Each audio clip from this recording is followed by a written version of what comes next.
Someone is sending me weird text messages. The first one came a few days ago. It was a Thursday night and I was up to my elbows in a cardboard box full of kitchen utensils and baking pans when I heard my phone ping from across the room. I ignored it and went back to rummaging through the box. I had moved into my new apartment a few days earlier and was still living out of boxes.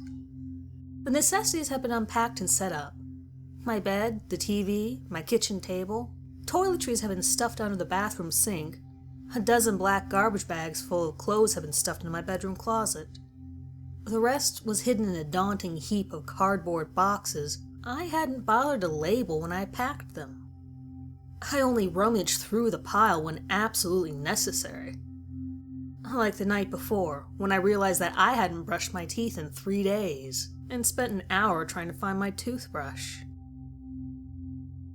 An hour later, I had abandoned the box of kitchen crap and curled up on the couch to watch TV. I was wearing an oversized orange hoodie that I could pull over my knees like a blanket. It was the wee morning hours, and the only shows that were playing were infomercials for blenders and crappy old episodes of CSI. I had just flipped to a televangelist preaching when I heard my phone ping again. It was still next to the stove where I'd left it charging. This time, I got up and dragged myself across the kitchen. I was teetering on the edge of drunkenness from the $5 bottle of bitter Pinot Grigio I'd helped myself to for dinner, pretending it would help me unpack. It just made me feel all warm and floppy and silly, and even less motivated than before. I picked up my phone and looked at the texts. The first thing I noticed was that both texts were from the same person. The second thing I noticed was that instead of a contact name or a phone number, this person was identified simply with a purple devil horn emoji. Now, here's something you should know about me. I'm not the sort of person that uses emojis. I'm definitely not the sort of person that would save someone as a contact in my phone using an emoji instead of their name. That's when I noticed the third thing about these texts. They were picture messages. I have that setting on my iPhone where message content is kept private on my lock screen, so instead of seeing the text or picture, my phone will just say text message or picture message. Sober me might have seen red flags pop up at this point, but drunk me was excited. It seemed flirtatious and naughty. I quickly tapped in my passcode and clicked straight into my messages to see what pictures this purple grinning devil had sent me. 2 black rectangles. The pictures were of nothing. I tapped one to make sure I wasn't missing anything, pinched the screen to zoom in and out again. Nothing. I opened the second one. Same thing. Just black. Sober me wouldn't have responded, but drunk me wanted to flirt back. I thought for a second about what to say, then typed, "I think you forgot to turn the flash on." Despite my drunkenness, I immediately knew that was a stupid thing to say. Who was I talking to? Was I assuming he was sending me a dick pic or something? I hadn't even given my number out to anyone recently, and even if I had, that wouldn't explain why they were showing up as a purple devil horn emoji. I grabbed a bottle of water out of the fridge and walked to my bedroom, staring at my phone as I went, waiting. I threw myself onto the bed and kicked off my jeans. Then I opened Safari and typed, "Can someone have an emoji instead of a phone number?" into the search bar. I must have nodded off before I managed to read the answer, because I woke up the next morning with my face pressed against my phone, glued onto it with a sticky layer of drool. Retracing the events of the night before, I clicked open my messages to see if the purple devil had ever written back. He, or she, had, but it was just another black rectangle. No message. "Try again," I typed and hit send. I fought back my wine hangover with a handful of aspirin and the bottle of water I had left untouched next to the bed. Then I went to work. I didn't hear back from the Purple Devil until that night. I had almost forgotten about the whole ordeal entirely. I was in the shower washing my hair when I heard my phone ping from the pile of crumpled up clothes I had stripped off and left on the bathroom floor. There was still soap in my hair, but I was so curious to see if it was my purple mystery admirer that I cranked off the water and leapt out of the shower. I was making a huge puddle on the tile floor, but I didn't care. I dug through my heap of clothes, pulling my phone from my pants pocket. Sure enough, it was the Purple Devil, and he had sent yet another black rectangle. In a sober frame of mind, I started to feel freaked out. Was this some sort of prank? It had to be someone I knew, right? I finished rinsing my hair, then I went to the kitchen. I wanted to make myself a cup of tea, but after searching in vain, I gave up and settled on wine again. I knew it was a bad idea, but I had to calm my nerves. I planned on stopping halfway through the bottle. I didn't realize I had finished the whole thing until I tilted the bottle back to take a sip and only a tiny drop fell onto my tongue. I opened my messages again and pulled up the Purple Devil. He hadn't sent any more of his black rectangles, but I wanted to get to the bottom of it. I was also feeling relaxed and drunk, and the idea of a secret admirer had become more appealing and less alarming. "Who are you?" I typed out. Then I hesitated and hit backspace until it cleared the message. I tried again. "Do I know you?"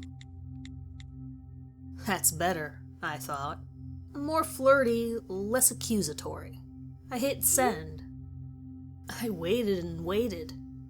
I watched an entire rerun episode of CSI Miami. Still, no response. Drunk curiosity turned to drunk frustration. Hello? I typed and hit send before I could reconsider. Then, what? Am I not interesting enough for you? No response. Well, fine, I said out loud to nobody, and I stomped to bed. I had almost drifted off to sleep when I heard my phone ping from under my pillow. It was from the Purple Devil. No message, just another black rectangle. "So you're just not going to say anything? Who are you?" I typed. I waited for a response until I drifted off to sleep. I woke up the next morning and immediately reached for my phone. One new text from Purple Devil. One more black rectangle, bringing the total to 6. At this point, I wasn't sure what I felt. I was 20% curious, 20% annoyed, 20% freaked out, and 40% hungover. It was a Saturday, so I didn't have to work, but my pounding headache wouldn't let me sleep in. I dragged myself out of bed and went to the pile of boxes that needed unpacking. By noon, I had managed to reduce the pile to a few lingering boxes. I thought about hitting the mess of clothes bags in the closet. I had dumped them there on move-in day, closed the closet doors, and hadn't looked at them since.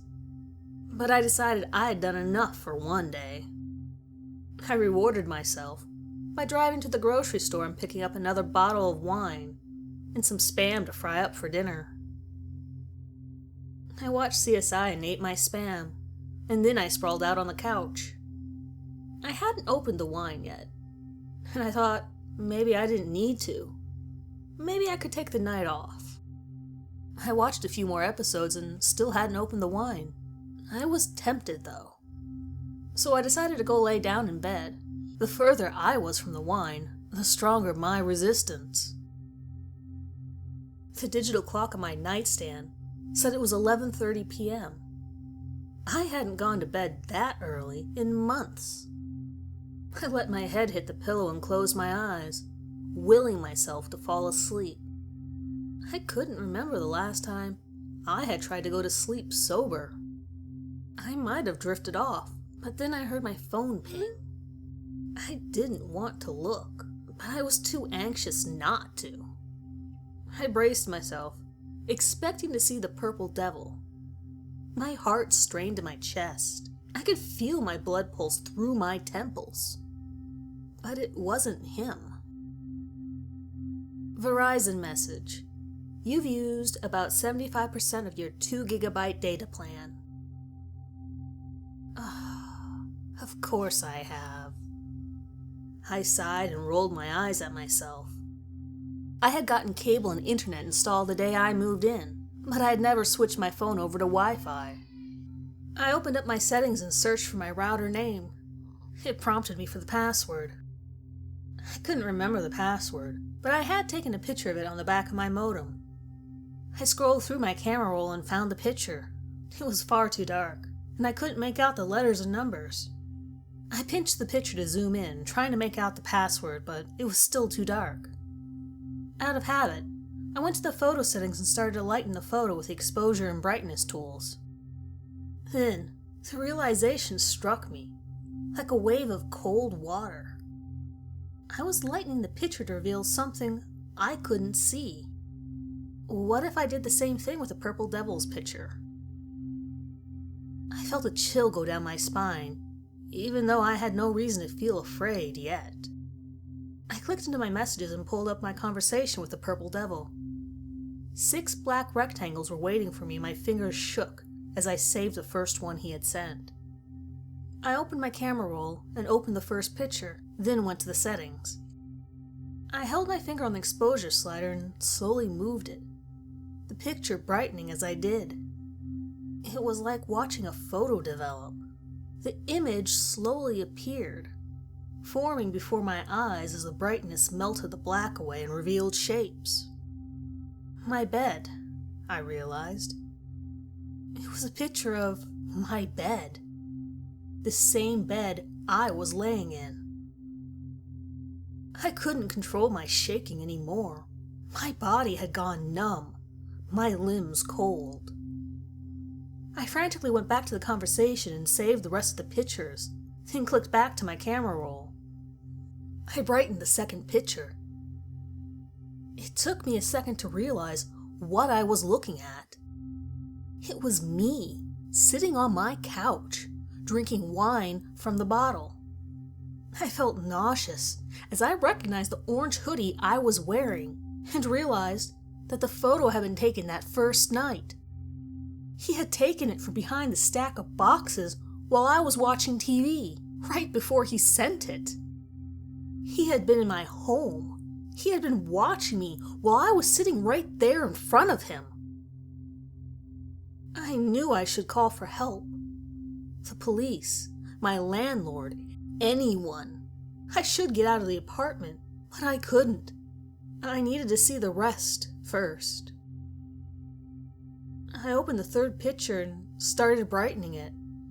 Any blood that was left in my face drained when I saw the shape of my face form out of the darkness. It was me, in bed, passed out in my orange hoodie, bottle of water next to me. Oh God! There were black lines across the photo, and when my eyes glanced up to trace the angle it had been taken from, I realized it was the closet. The lines in the photo were the slits in the closet door. He had been watching me from inside. I grabbed my blankets and ducked under them, even though I knew that wouldn't help anything. I should run. I should leave, but I was glued to the spot. I opened the next picture, but before I could brighten it, my phone pinged. No. It was the Purple Devil. It was another black rectangle. I opened it. My fingers shakily hit save. My phone nearly fell out of my hands. My palms were so sweaty. I swallowed and tried to drag the slider to adjust the brightness. My finger slipped, and instead of gradually brightening, it went all the way to the end of the slider and instantly illuminated the frame. My eyes adjusted, focusing in. It was my bed, taken from the same angle as before. I could see a lump hiding under the covers, and I knew it was me. This photo was different than the other one, though. There weren't any lines. He wasn't in the closet anymore. I didn't wait anymore. I didn't think. I just threw my body forward. My feet hit the floor in front of the bed, and I whipped the blanket away from me, throwing it towards where I knew he must be standing, waiting. I ran because I was sober, because I had never been more terrified of anything in my life, because the fear gave me a strength and speed I didn't know I had. I felt him behind me, closing in as I reached the front door of my apartment. Everything happened in slow motion. My hand fumbled with the lock, my other grasping the door handle. I heard footsteps behind me, felt fingers wrap through my hair and graze my skull just as I pulled the door open. I never looked back. I ran, screaming down the hallway, down the stairs, all the way to where my car was parked. I locked myself in and hit the gas. The tires screeched angrily over the pavement. I didn't dare look into the rearview mirror, even after I made it to the highway. I didn't catch my breath until I was pulling into my sister's driveway. It was the only place I could think to go. All the lights were off, but I ran up to the front porch and rang the doorbell 3 times. I could tell I had woken her up. She came to the door in her cat pajamas, rubbing sleep from her squinty eyes. She was mad at first, but I think she was surprised, relieved, to see me sober. She told me I could sleep in the guest bed, and we'd talk about it in the morning. I fell onto the guest bed, still trying to make sense of what had happened, and it happened again. It was from him, a black rectangle.